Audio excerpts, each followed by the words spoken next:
Bonjour à toutes et à tous, bienvenue dans la salle de presse de la Commission européenne et merci de nous suivre également en direct en ligne et sur Europe by Satellite aujourd'hui, mercredi 20 octobre. Allow me to start with announcements regarding the President's agenda this afternoon.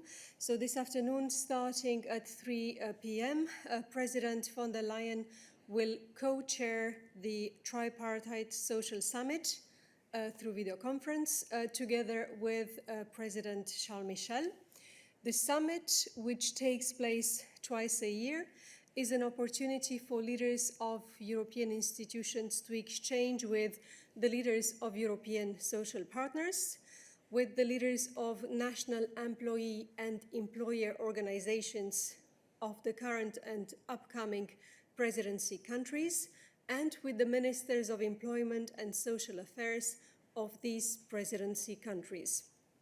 Today's meeting will focus on transforming Europe's recovery into long-term sustainable growth, supporting more and better jobs.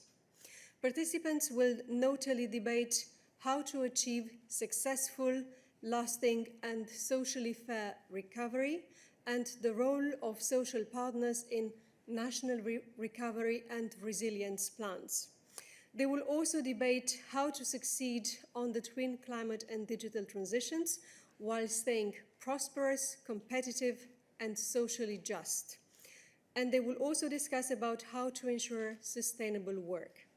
We will issue a press release after the meeting this afternoon. Et finalement, permettez-moi de vous rappeler que nous n'allons pas avoir des réunions de midi demain à cause du Conseil européen dont les travaux vont commencer demain dans la journée. Et avec ceci, nous pouvons passer à vos questions dans la salle de presse et online. Merci donc de me signaler en levant votre main. I already see a hand up. Online, Jérôme. Go ahead, Jérôme. Thank you very much. Diana, can you hear me? All good, go ahead. We can see you, hear you. Just, I have a question just in relation to the energy crisis and the soaring energy prices and supply issues and that type of thing. And it seems that there are soundings coming from, when you look towards Iran, there seems to be frustration in Iran in relation to their inability or their curtailed from selling their massive energy resources because of the US sanctions. And, you know, in the context of the European Union, I mean, you talk about diversifying supply chains and so on. Maybe Iran is not part of that equation, but is it the case that the EU would like to be getting more energy from Iran? Thank you very much for this question, Jérôme. As you know, in order to address the spike in energy prices, we have announced a series of measures that are contemplated on a short and on a medium-term scale. On the short term, it's about helping households and small and medium-sized enterprises that suffer from the sudden rise of energy prices or electricity prices. And on the medium term, we are exploring indeed about diversifying our suppliers, as well as a number of measures linked to the market design, and therefore the price, as well as to the energy sources and the storage of certain types of energies at the EU level. In relation to partners, I think that very clearly we did mention so far that we have been in touch and we received positive signals from certain suppliers like from Norway. In terms of our outreach to external partners, I'm checking with Peter if there is anything that he would like to say in relation to Iran. But you know very well what is the political situation and the legal situation in relation to Iran and the said sanctions regime that you referred to. Peter. Thank you. Well, from the foreign policy aspect, I would only add that there are no EU sanctions affecting Iranian energy sector. So the US sanctions are the main problem for Iran, for its economy. And this is exactly the point what we are trying to overcome with our efforts by High Representative as the coordinator of the JCPOA, the nuclear deal, to make sure that we get back to the negotiating table in Vienna at this stage about Iran coming back to the full compliance and United States coming back to the deal because after the United States would have come to the deal, they would lift their unilateral sanctions, which are not sanctions by the EU, they are not sanctions which are stemming from the nuclear deal. These are US sanctions, and the international efforts centered on the revival of the JCPOA are focused also on how to ensure that Iran benefits from the parts of the JCPOA which are talking about lifting the sanctions. And when it comes to the outreach with the partners in the region, of course, we are very actively pursuing also this venue. I can only recall the trip by the HRVP a few weeks ago to the countries of the Gulf.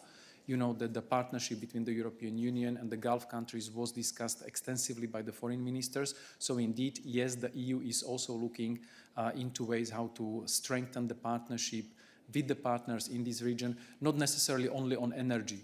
And when it comes to the energy, you know that what Iran can supply is oil, is gas. We are also looking for cleaner forms of the energy. But the outreach is there. And when we talk specifically about the sanctions and Iran, as I said, the international efforts focused on reviving the JCPOA and bring it to the full compliance are also focused in part on the aspect that Iran can benefit from what the JCPOA offers in terms of lifting the sanctions. Thank you, Peter. Are there any additional questions on this matter for Peter? Philippe, je vois ta main levée, donc garde-la levée si ta question est effectivement pour Peter. Je comprends que c'est le cas, donc vas-y, Philippe.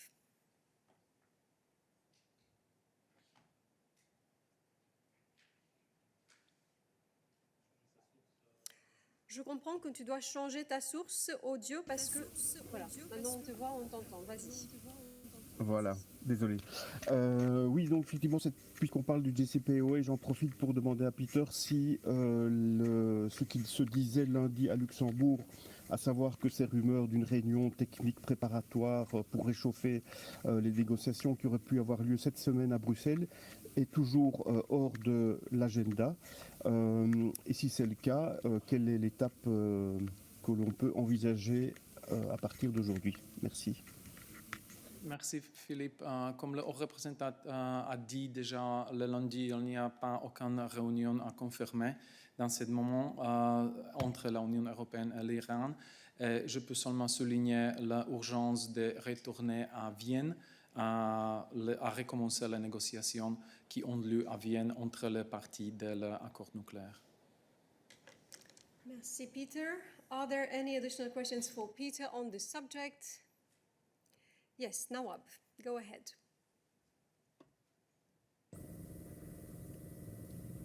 Yes, thank you. Peter, is there any meetings planned between the EU and the GCC concerning the energy sector specifically? Thank you.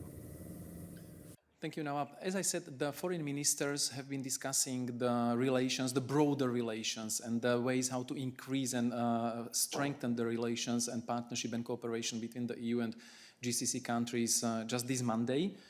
They agreed to pursue this and do everything that we can in order to strengthen these relations in many different areas.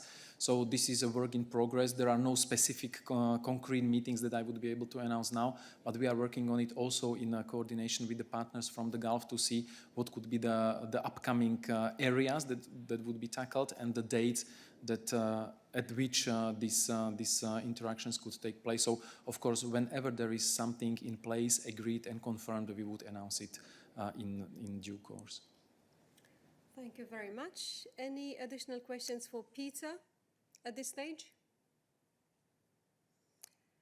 No more questions on foreign affairs, so thank you very much, Peter. And now I can open the floor to other subjects that you may wish to address. Yes, go ahead.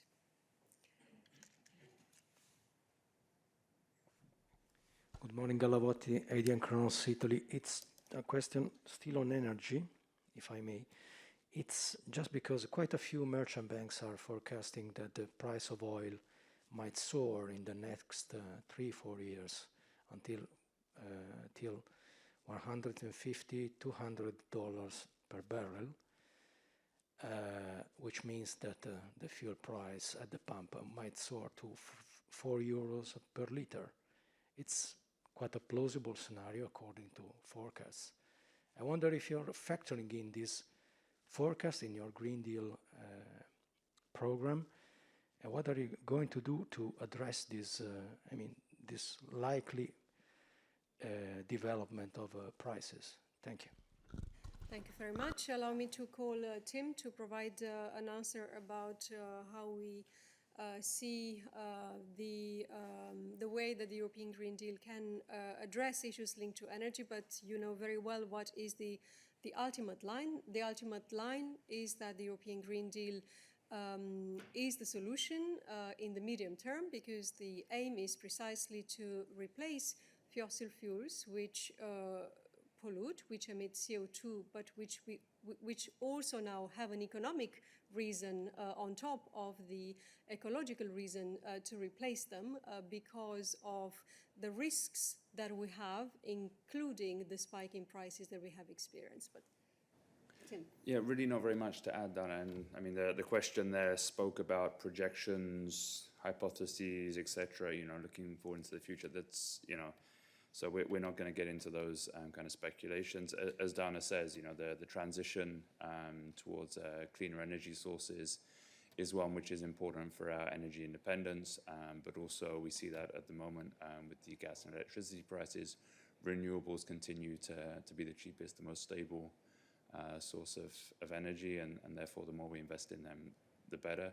Specifically on transport, as you know, we've made a number of proposals in July, and we're looking to move towards zero-emission vehicles in Europe by 2035 at the latest, putting in place the infrastructure that is necessary to support that, and also addressing fuels which will still be needed for the existing car fleet, which is still on the road, cars that are sold before then, and reducing the carbon content of those fuels. So these are, you know, as Dana says, it's a medium to long-term project, this decarbonisation of the transport sector in particular and the energy sector, and that's what we're pursuing. Thank you, Tim. Yes, go ahead, follow up. Just a follow-up, because I mean, the issue, I think it's the transition phase, because if fuel prices soar in the next 2-3 years because of falling investments in fossil fuels, you're going to have a problem, because you will have soaring prices for fossil fuels and a lot of people who will not be able to afford to change their car, because electric cars are still much more expensive than our traditional cars. Then I wonder how you're going to manage this delicate transition. No one puts in doubt, questions the objective of decarbonizing the economy, but there will be a very delicate transition phase with deep social impact, I think. How are you going to address this transition? Thank you.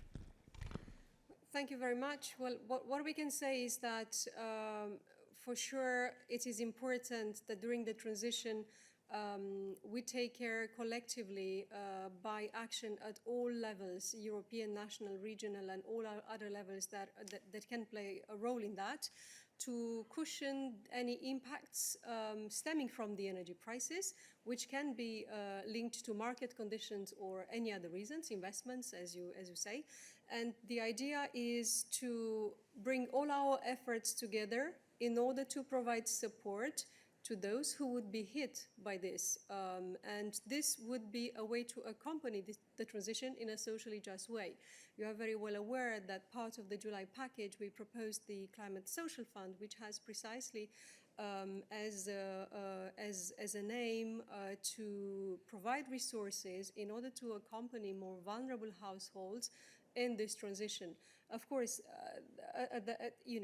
many other elements can play a role and can have an impact. You mentioned a certain forecast which would see a tremendous increase in petrol prices. There are already debates in certain countries about the fact that even now it would be important for them to look at the national level into how to cushion that impact of raising petrol prices. So the debate has already started, I would say, and it's really important to pursue the transition in order to reduce our dependency on not only polluting but also economically costly and risky from a supply perspective sources of energy towards cleaner ones which we can also produce at home. And it's really important to invest in all possible ways in accompanying the transition from a social perspective. You are very familiar with the measures that we indicate are possible to take in the very short term right now at national level to address electricity energy prices. And I'm sure that we will be very watchful together with national authorities to accompany any additional difficulties for households and for small and medium-sized enterprises over the next years as the situation of volatility may continue. On the same subject, David, welcome to the press room. Merci Dana. David Carretta, Radio Radicale. Je crois, je vais essayer de poursuivre la question de Tommaso qui me paraît assez pertinente. Parce que le Fonds social climat et le message que vous transmettez, même ce matin, la présidente à Strasbourg, c'est qu'il faut protéger les plus vulnérables. Alors je voudrais savoir qui sont pour vous les plus vulnérables, parce que on est en train de voir une augmentation des prix qui touche évidemment les plus vulnérables, qui est sujet à la pauvreté énergétique, mais pas seulement. Il y a aussi la classe moyenne. Et quand la classe moyenne voit sa facture d'électricité ou de gaz passer de 1 500 € par an à 3 000 € par an, ça devient des pauvres. Et vous risquez de perdre le soutien de la classe moyenne pour le projet de Green Deal. C'est ça la question, je crois, que aussi Tommaso se pose. Les plus vulnérables, c'est qui?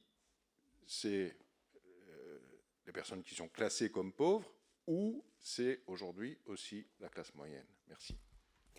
Merci beaucoup, David, pour la question et pour élargir les débats effectivement politiquement et du point de vue de tous les impacts sociaux possibles. Ce que je peux dire clairement est que nous sommes déterminés, que nous sommes convaincus du fait que la transition que nous avons entamée est la bonne chose à faire. Et les développements des marchés est lié au prix de l'énergie, des énergies fossiles qui ont eu lieu dernièrement, sont des arguments supplémentaires pour nous dire qu'il faut continuer et même accélérer la transition verte que nous avons lancée. Il faut privilégier et il faut agrandir la part des énergies renouvelables dans notre energy mix au niveau européen. Donc, je pense que ce que nous avons eu dernièrement, c'est des arguments de plus qui confortent le choix que nous avons fait collectivement au niveau de l'Union européenne sur la transition verte. Maintenant, on a toujours su qu'il fallait qu'on apporte notre soutien à ceux qui pourraient être concernés par cette transition. Il s'agit évidemment, parce que tu as demandé une définition ou comment nous voyons la catégorie des personnes qui auraient besoin de soutien. Tu as mentionné toi-même la pauvreté énergétique. C'est clairement la première catégorie que nous avons en vue, qui pourrait être affectée et qui est déjà affectée. Avant que la transition écologique commence, on a eu une catégorie des millions d'Européens qui souffrent déjà de la pauvreté énergétique et qui ont du mal à payer leurs factures d'électricité et pour le chauffage à la fin du mois. Donc clairement, cette catégorie-là, c'est les groupes qui aura toute notre attention au niveau européen et qui auront besoin de soutien. Est-ce que l'évolution de la situation qui est maintenant affectée par les prix de l'énergie, qui ont comme nous avons discuté depuis des mois, qui ont des causes multiples et qui ne sont pas liées au Green Deal européen que nous avons lancé. Ce n'est pas la cause du Green Deal européen. Nous avons analysé amplement la structure des prix, qu'est-ce qui cause, qu'est-ce qui constitue les prix de l'électricité, les prix de l'énergie, et quelle est la situation du marché qui a pu qui a pu conduire à la situation que nous expérimençons maintenant. Nous avons resté vigilants et agiles pour voir comment l'évolution des prix dans les marchés affectera des catégories supplémentaires, parce qu'il y a deux choses qui sont claires. La transition énergétique devra continuer et même être accélérée, mais deuxièmement, elle réussira et elle aura le soutien de la population, bien évidemment, dans la mesure où on peut s'assurer que tout le monde peut profiter, peut bénéficier des biens sociaux et sociétals que cette transition va apporter. Donc nous allons être vigilants pour voir comment l'évolution des marchés et des prix affectera d'autres catégories possibles. Tim, quelque chose à ajouter? Non, pas grand-chose à ajouter. Je crois que Dan a très bien expliqué la logique et tous les outils. J'ajouterai juste peut-être le soutien financier qui vient de plusieurs instruments budgétaires, notamment le budget européen, le Next Generation EU Recovery Project. On a le Climate Social Fund dont on a parlé, le Just Transition Fund. Alors, ce n'est pas seulement des mots, des idées, des projets législatifs. Il y a un investissement derrière du budget européen et ça aussi débloque des investissements au niveau national, du secteur privé aussi. Alors, évidemment, il y a des changements qui vont venir et on est très, très conscient du fait qu'il faut une transition qui est juste, qui aide les citoyens de toutes les classes sociétales à faire la transition, à le supporter. David. Oui, en fait, c'est sur même sujet, mais autre sous-sujet, si je peux. Par rapport au discours de ce matin de la présidente, j'ai vu qu'elle a très clairement exprimé son soutien pour le gaz comme énergie de transition. Elle n'a pas mentionné le nucléaire. Est-ce que on doit interpréter ça comme une indication de ce que vous allez proposer sur la deuxième phase de la taxonomie? Merci David. Non, il ne faut pas interpréter cela comme ayant un lien direct avec la taxonomie ou d'autres propositions de paquets qui pourraient venir. Pour voir notre position sur la taxonomie, il faudrait tout simplement attendre le moment où nous faisons nos propositions. Je pourrais inviter Ariana pour donner plus d'éléments. Si jamais il n'y a plus d'autres questions pour Tim au sujet de l'énergie. Je vois qu'il y a une question de Samuel, donc je prends d'abord la question de Samuel et ensuite j'inviterai Ariana pour reprendre le débat sur la taxonomie. Samuel.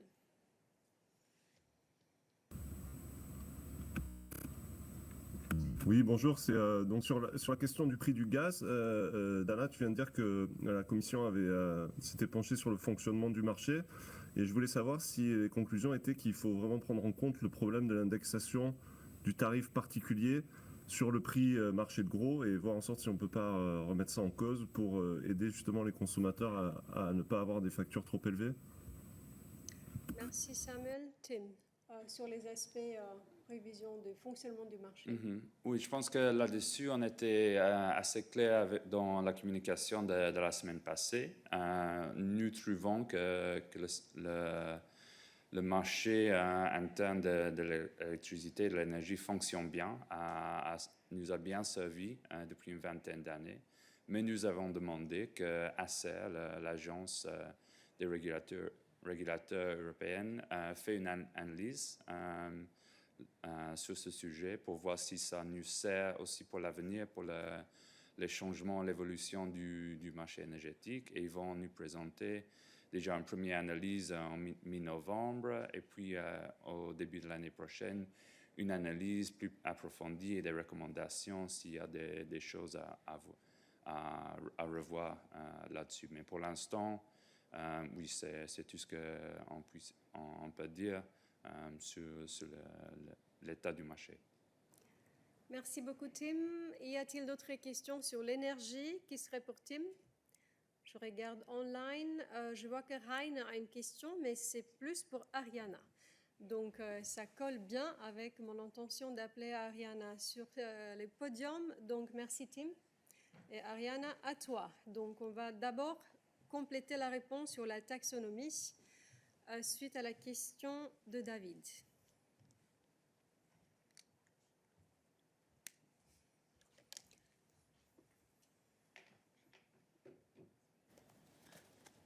Bonjour.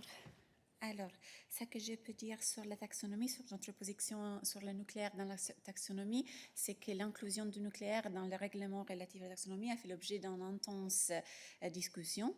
Si l'énergie nucléaire est systématiquement reconnue comme une source d'énergie à faible intensité de carbone, les avis divergent notamment sur l'incidence potentielle sur d'autres objectifs environnementaux, tels que l'impact environnemental des déchets nucléaires. La Commission estime que la crédibilité de cette évaluation est cruciale. Elle a demandé une étude pour évaluer tout cet aspect, un rapport technique. C'est une étape du processus très important. Le rapport du JRC est maintenant examiné par des experts et ils sont en train d'être publiés, ils ont été publiés sur le site web de la Commission. La Commission va présenter les conclusions du rapport aux examens effectués par les experts, conformément à la communication de la Commission publiée en avril 2021. La Commission tiendra compte des éléments disponibles et des points de vue des parties, comme c'est prévu dans le programme de la Better Regulation. À cet stade, on est en train de réfléchir à l'opportunité et à la manière de traiter l'énergie nucléaire dans le cadre réglementaire pour la finance durable. Et donc, on est en train de l'analyser et l'évaluer. Merci beaucoup, Ariana. Y a-t-il d'autres questions sur la taxonomie? Yes, go ahead, Lawrence. Hello, thanks a lot. It's a long process. Do we have any idea when that process of evaluating, deciding on nuclear will end? Are we talking about next spring, next summer, 2030? Thank you. I'm afraid I cannot be more precise. As I said, we are now following up on the findings of the report and on the reviews of the experts. We are taking them into account, analyzing them, and I'm afraid I cannot be more precise on how long this process will take. Thank you, Ariana. In that case, I go for, I propose that we give the floor to Rainer, who also has a question for Ariana on energy-related matters. Rainer. Can you hear me? We can hear you, see you, all good. Oui, j'ai une question sur les guidelines for energy and environment. C'est en ce moment discuté dans le Parlement européen et j'aimerais savoir quand la Commission va publier sa proposition pour ces guidelines. Et j'ai aussi une question. Est-ce que le Parlement et le Conseil a un mot à dire aussi à ça, ou c'est seulement la Commission européenne qui décide? Et en même temps, oui, deux questions. Est-ce qu'on va publier ces guidelines? Et la taxonomie aussi. Est-ce que c'est la deuxième Delegated Act? Est-ce que ça va publier aussi cette année encore? Merci pour tes questions, Rainer. Ariana? Alors, je commence par les guidelines. La Commission est en train de procéder à l'évaluation, à la révision de la ligne directrice concernant les aides d'État dans les domaines de l'énergie et l'environnement. Dans ce contexte, on a mené une consultation publique ciblée à avoir l'opinion de tous les partis intéressés qui ont présenté leur opinion et observations sur les projets d'encadrement pour les aides d'État en faveur du climat, de l'énergie et de l'environnement. qu'on a proposées afin de rendre adapter les lignes directrices à les objectifs poursuivis par le Green Deal. Donc, on a proposé un certain nombre de modifications aux règles actuelles. Notamment, on a élargi le champ d'application de la ligne directrice afin de permettre un soutien dans les nouveaux domaines tels que la mobilité propre, l'efficacité énergétique des bâtiments, la circularité et la biodiversité, ainsi que toutes les technologies susceptibles de mettre en œuvre le Green Deal. Les règles aussi vont définir l'approche à suivre pour parvenir à l'élimination progressive des combustibles fossiles, en particulier des combustibles les plus polluants. Donc, le délai pour les parties intéressées pour présenter leur observation s'est expiré le 12 août. Et on est en train d'évaluer toutes les contributions reçues et de tenir compte de l'opinion des parties intéressées dans la révision de la ligne directrice. Et l'adoption est prévue pour la fin de cette année, donc pour la fin de 2021. Sur le processus, ce que je peux dire en général sur la ligne directrice, c'est que le traité donne la possibilité à la Commission d'adopter la ligne directrice de notre proposition. Les lignes directrices, c'est important en général pour les aides d'État de se souvenir que c'est quelque chose qui sont binding, qu'ils ont une efficacité obligatoire. Ils sont contraignants, merci. Ils sont contraignants pour la Commission. Donc, c'est les critères qu'on va appliquer dans l'évaluation de certaines mesures des aides d'État. Donc, c'est quelque chose qui s'applique à nous. Mais comme je dis, clairement, c'est un processus qui prend du temps parce qu'on consulte tous les parties intéressées et c'est pour ça qu'on a eu une consultation publique sur la proposition qu'on avait fait pour les règles. Merci beaucoup. Et je pense qu'en ce qui concerne le timing pour la taxonomie, je pense que Ariane a répondu à Laurence avant qu'on n'a pas de précision à ce stade à apporter sur le moment quand on sera prêt avec ceci. Je pense que Rainer, tu as une question de suivi. Vas-y. Est-ce que... Can you hear me? Yeah, we can. Go ahead. OK. Pour être clair, est-ce que la Commission va proposer les guidelines et est-ce que le Parlement peut les changer ou intervenir? Non. Ou les conseils? Non, comme je dis, en général, pour les lignes directrices sur les aides d'État, c'est la Commission qui l'adopte parce que, donc, la Commission, les aides d'État, 2 secondes, mais juste pour s'expliquer. Les aides d'État, ils ne sont pas autorisés dans l'Union européenne parce qu'ils ont des effets négatifs sur la concurrence. Il y a des cas dans lesquels les effets positifs des aides d'État sont plus importants que les effets négatifs et c'est pour cette raison que les États membres peuvent notifier à la Commission des mesures des aides d'État et la Commission peut les approuver. On a la General Block Exemption Regulation, donc 95% des mesures, ils sont